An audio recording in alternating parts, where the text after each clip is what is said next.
Hey, how's it going, everybody? Shaun here for another daily movie review. Horror season continues. Spooky season is a go. Today, we're going to be talking about 1975's Shivers, David Cronenberg's feature film debut. It was directed by David Cronenberg, written by David Cronenberg. It stars Paul Hampton, Joe Silver, Lynn Lowry, Alan Coleman, Susan Petrie, Barbara Steele, and others. The logline plot synopsis here is: the residents of a suburban high-rise apartment building are being infected by a strain of parasites that turn them into mindless, sex-crazed fiends out to infect others by the slightest sexual contact. So yeah, this is another, if you can't see, Western Video, another one of their collector series. It came out the same day that Little Monsters came out. Also kind of a bargain price. You can get it on Amazon, I think, for like $10 right now. I ended up picking up at Walmart, of all places, for about $12. And I had never seen it before. I'm a big Cronenberg fan. And if you have been following this channel for a while, and if you were a fan of Zoobox Goes to the Movies, we've talked about a Cronenberg movie. We talked about Scanners. Dan Profit and I kind of went through and talked about our affinity for the imperfect but really, really fun and really cool movie Scanners. And I've always been interested in to see kind of the beginnings of David Cronenberg. Scanners, I have the Criterion disc, and it comes with actually like his first film. Technically his first film. It was like a student film that he made. That is very much kind of obviously the impetus for Scanners in that story. Shivers is interesting because while I think it's definitely rough around the edges, it feels like a first time movie. It kind of lays out the roadmap for the rest of his career, at least for the next 15 to 20 years of his career, dealing with things like Jungian psychology, the shadow self, dealing with things like body horror, sexuality, human interaction, communication, all of that kind of stuff, control, peer pressure, social mechanisms, mob rule, mob violence, ideological perspectives. It's all kind of shows up in Shivers to one degree or another, through this idea that these slug-like parasites, basically, they just they get inside people and they turn them into zombies. Basically, it's got a lot of similarities with stuff that like kind of Romero was messing with in the 70s. It feels a lot like a Romero movie to a certain degree, honestly. Which was kind of not really surprising.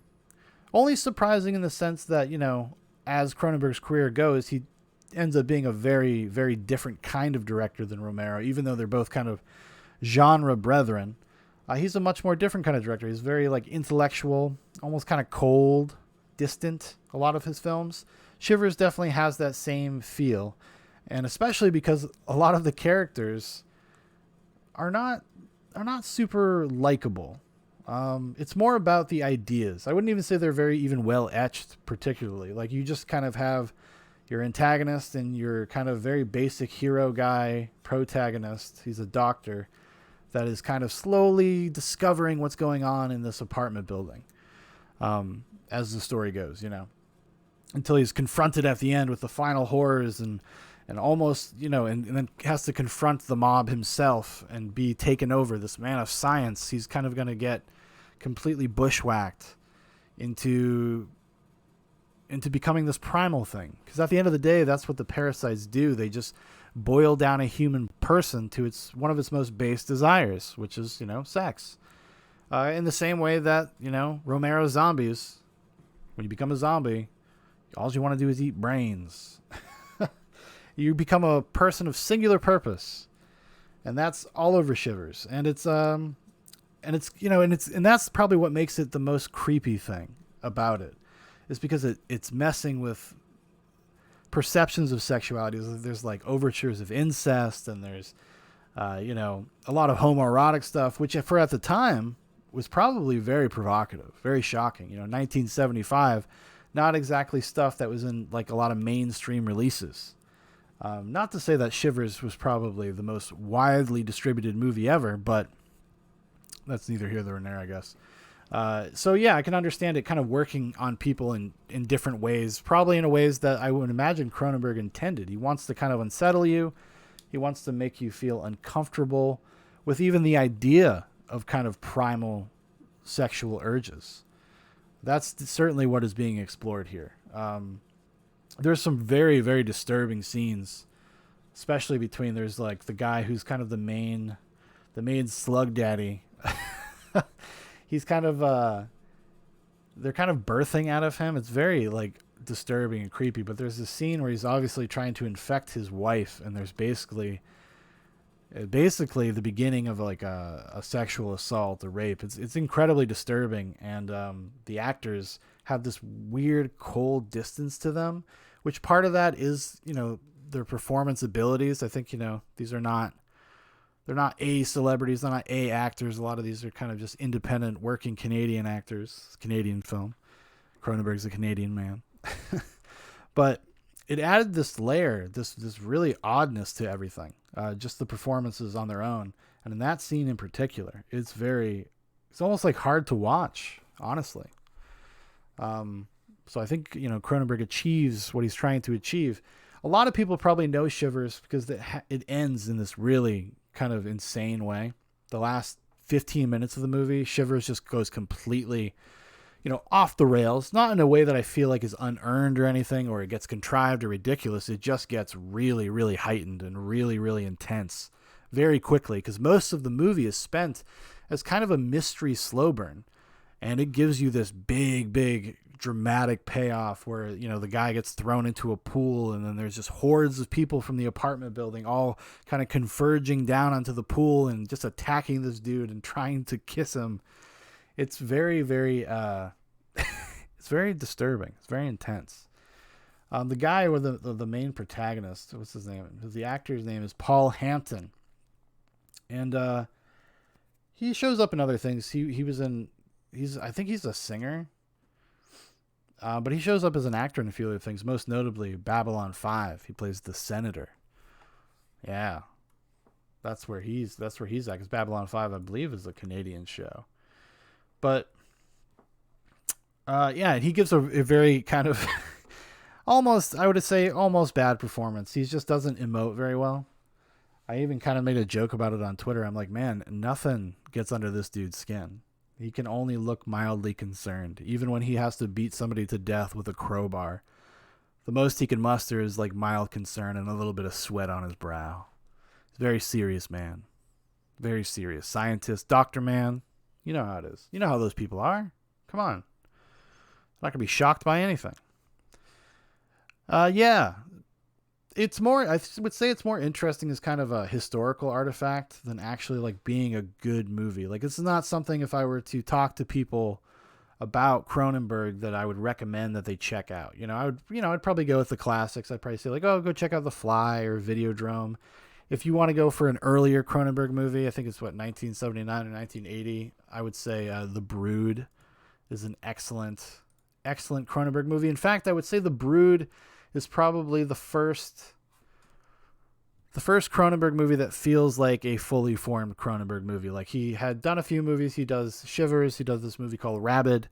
He does this kind of weird sports drama called Fast Company, which I've never seen. In fact, I only heard about it a few weeks ago, which is interesting because I am a fan of Cronenberg, so I was not aware of it. But The Brood, which I actually reviewed a few months ago, is the one that feels the most in line with the rest of what comes after The Brood, which is Scanners, Videodrome, The Dead Zone, The Fly. I mean, that's a fucking run. That's a fucking run right there. But yeah. It's hard to recommend to just like your casual viewer. If you're into, obviously film history, or you just want to see where Cronenberg got his start, where he started cutting his teeth, you could, it's not a bad movie by any stretch of the imagination. It's just, it is what it is, And this release is actually pretty cool because Cronenberg is actually a very affable dude, and he likes to talk about his filmography. He likes to talk about his work. There's an interview with him, which is, I think it's like about a half hour long. There's an interview with some of the producers, a few of the actors, and it has, what I'm really looking forward to is the audio commentary. There's an audio commentary with the co-producer, and then there is one with also with the writer-director David Cronenberg. And if you're into audio commentaries, Cronenberg commentaries are actually usually pretty good, because he likes to talk about the subtext and like the deeper meaning of his movies and the inspiration of how they came to be. and while also giving you cool production stories and kind of talking about how they accomplished what they accomplished with in the scenes themselves. So it's kind of got a little bit of everything. Martin Scorsese is actually really good on the odd occasion that he does commentaries, which he doesn't really do anymore.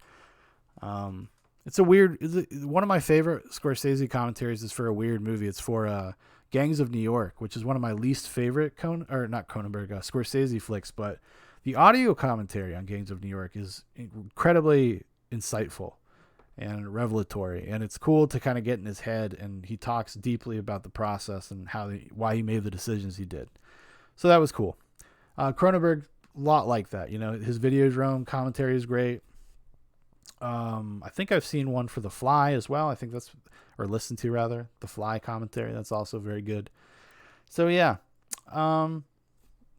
if you're really curious and you got like $10, I mean, it's not, I wouldn't say it's like not worth picking up, especially if you're a collector, especially if you're into the genre and you just want to kind of know more about why the genre ended up the way it did in the 80s and 90s. Because Cronenberg's DNA is all over stuff. I mean, he's a very influential director. Everybody at that time, you know, there's a lot of people just pulling from Cronenberg. Even his contemporaries were, you know. He's kind of one of those guys, one of those kind of like, you know, forefathers of genre stuff. There's like Romero, there's Cronenberg, there's Carpenter, and there's one more, I'm sure, that I'm just completely forgetting. Wes Craven, I guess. Wes Craven, yeah, we'll say him. Those kind of guys, they kind of set the tone for the way the genre operated for like 20 years. Some of them able to reinvent themselves better than others. I'd say Cronenberg actually is probably the one that has had the most interesting career that didn't kind of fizzle out after the 80s. You know, Wes Craven and John Carpenter, however much I like appreciate their work, you know, their 90s and stuff forward is not that great, in my opinion. That's my opinion. And I say that as a huge Carpenter fan. I mean, John Carpenter's The Thing is one of my all-time favorite movies, so. But you got to be real. You know, you got to say what you got to say. You know, Cronenberg, he takes chances. He swung for the fences. I mean, like in the 90s, you get Dead Ringers. Or, I mean, that's the late 80s. And then you got like Naked Lunch, Crash, a completely like weird psychodrama. Spider, A History of Violence, Eastern Promises. You know, he's an interesting dude. And I hope he does something else. He doesn't have anything else on the docket. The last thing he did was Maps to the Stars, which I actually have never seen. I really got to check it out. I was one of the few people that liked his movie Cosmopolis with what's his name, Robert Pattinson, with Batman, the new Batman there.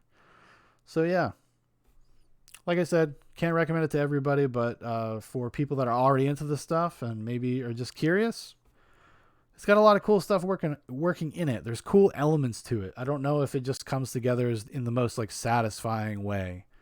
If it's just not a movie for everybody. And if you can't kind of just read into it and try to discern kind of the deeper meaning of the story, I don't think you're going to get a whole lot out of it other than cool like creature effects and whatnot. There's some cool low budget creature effects in here, you know, the texture is there, you know, the talent is clearly there, and he pays off later.